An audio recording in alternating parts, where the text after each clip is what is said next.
Iya, Waalaikumsalam. Monggo Bu, silakan. Iya, dulu kata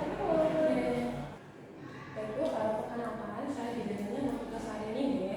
Maaf sebelumnya dengan Ibu siapa? Baik Ibu Dewi, sebelum kita melakukan pemeriksaan atau melakukan konseling baiknya terlebih dahulu kita mengucapkan bersama. Bismillahirrahmanirrahim. Baik Bu Dewi, di sini saya akan mencocokkan identitas terlebih dahulu ya, untuk memastikan apakah identitas yang saya bawa benar sesuai tadi Ibu. Itu ya. Jadi Bu, untuk namanya tadi siapa? Dewi apa? Dewi Sri ya.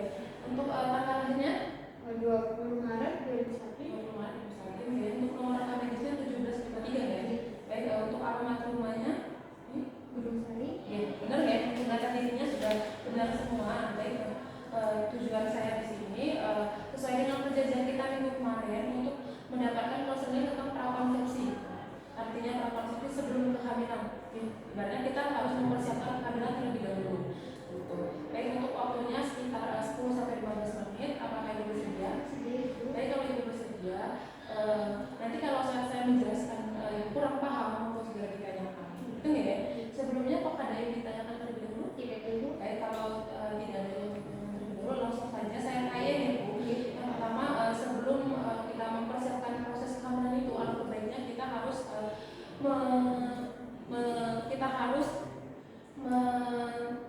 menertibkan perilaku hidup sehat itu terlebih dahulu. Yang dimana pertama kita harus mencuci tangan, baik itu sudah makan, sebelum makan, bahkan selesai beraktivitas. Karena kita tidak tahu ya, yang namanya bakteri itu bisa ada kapan saja, gitu ya. Terus usahakan menggunakan masker, karena kita di sana juga nggak tahu antara debu itu bisa masuk atau enggak. Tapi alangkah lebih baiknya jika setiap perjalanan kita menggunakan masker supaya menghindari tadi bakteri-bakteri yang masuk ke hidung, gitu ya. Terus melakukan social distancing, ibaratnya kalau misalnya tidak ada hal yang perlu, tidak ada hal yang sangat penting banget keluar, ya tidak usah keluar terlebih dahulu. Alangkah lebih baiknya kita di rumah berkumpul bersama keluarga, gitu ya.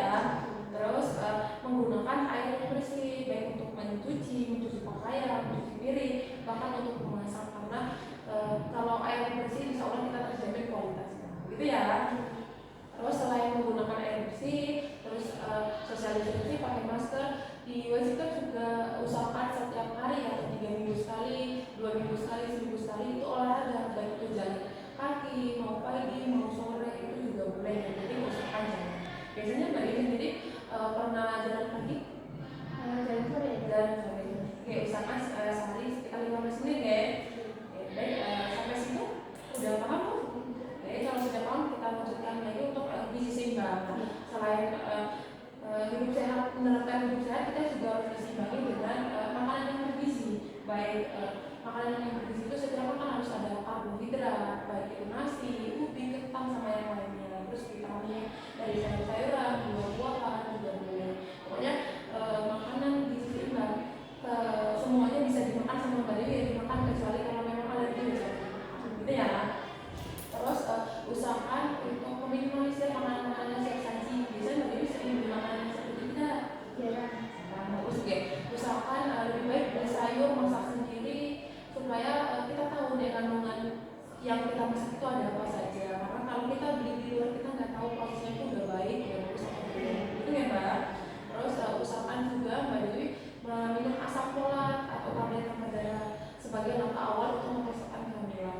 Boleh juga minum susu ibu hamil juga boleh, gitu ya. Kalau misalnya minum asam folatnya mual muntah di pagi hari diganti pas malam sebelum tidur juga, gitu ya Mbak.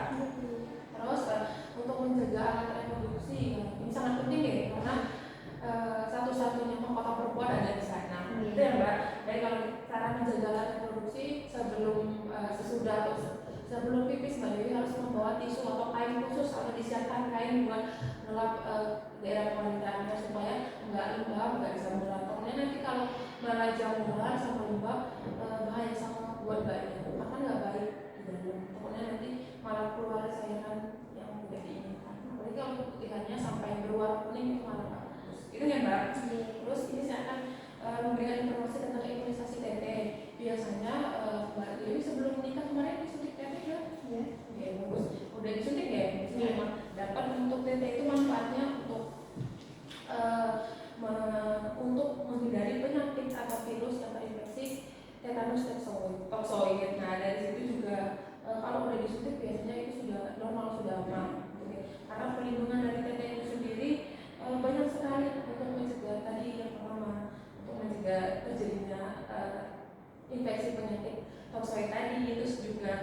bagi calon pengantin itu juga wajib karena Mbak Dewi sudah, jadi misalkan nanti tinggal dilanjutkan dengan TT selanjutnya.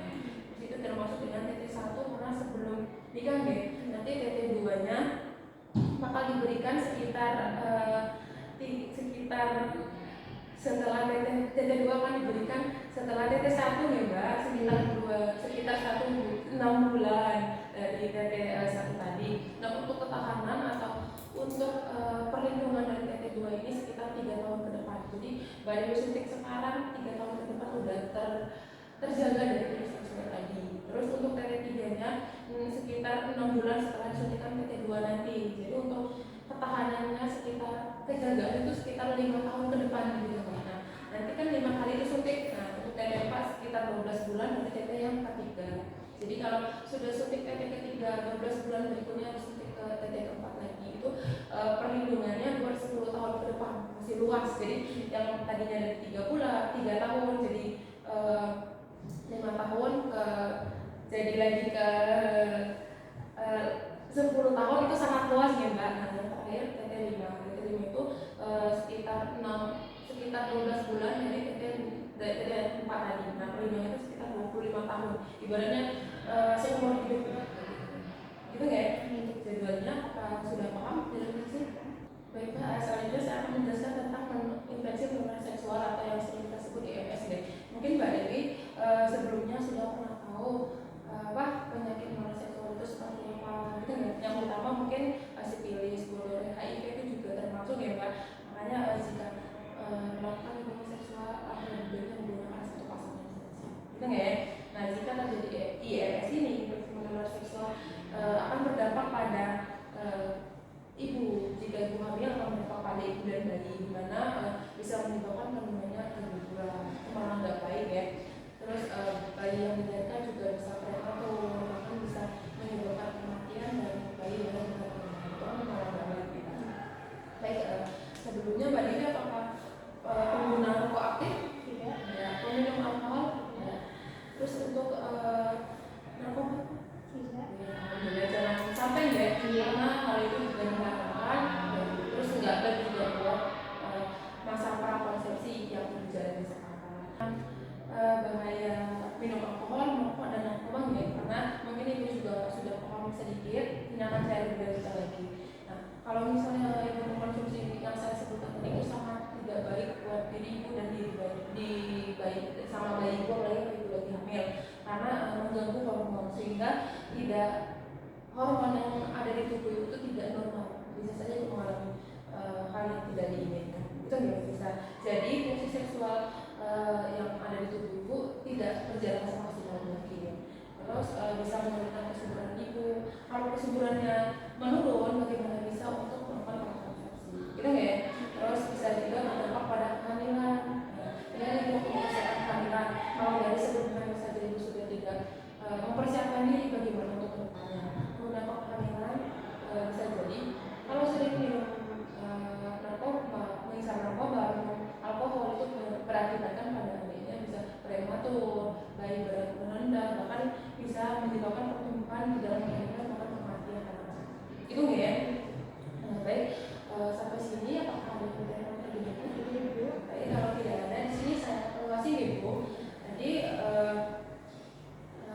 untuk hidup PHBS tadi usahakan sebelum dan sesudah makan harus cuci tangan. Terus harus menghindari makanan yang seperti apa? Siap saji. Benar. Baik, untuk penyakit menular seksual tadi seperti apa? Jangan mendekati pasangan. Terus dampak narkoba, minum alkohol sama narkoba buat ibu dan bayi apa? Biasanya kalau untuk bayi itu berat badan rendah ataupun prematur. Ya, baik, di sini ibu udah paham ya dengan apa yang saya sampaikan. Semoga pulang ini ibu bisa menerapkan tadi sebelum setiap hari diusahakan minum asam folat. Gitu nggak? Baik, saya tanya sekali lagi apakah ada yang ditanyakan? Itu ibu. Ya, baik, kalau tidak ada, kalau